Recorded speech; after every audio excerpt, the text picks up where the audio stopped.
कौन कहे दीर्घ 8 मास पर आज पीसीसी डिक्लेयर है परिशेष मोर इच्छा हो जाता जब ओडिशा कांग्रेस तैयारी करने मो दायित्व नहीं बोली मोर बहुत दिन इच्छा था मत पार्टी विश्वास कला मोर नेता श्रीयुक्त राहुल गांधी जी एवं श्रीमती सोनिया गांधी जी विश्वास एवं श्रीयुक्त खड़गे जी मो प्रति विश्वास पाई आज ये निष्पत्ति है तेणु मु से कृतज्ञता जनाऊँगी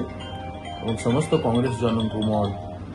अतीत मुझे काम कर स्नेह सदा पाई आसी सहयोग आशीर्वाद मुझे समस्त को नहीं काम करने मो कठिन परिश्रम करी समस्त सम्मान सुरक्षा करने मोर कर्तव्य कांग्रेस तैयारी करने कर्तव्य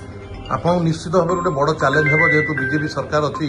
सेंटर भी बीजेपी सरकार और ओडिशा रे बीजेपी सरकार आपको निश्चित गोटे बड़ चैलेंज हम ए सब किसी ना चैलेंज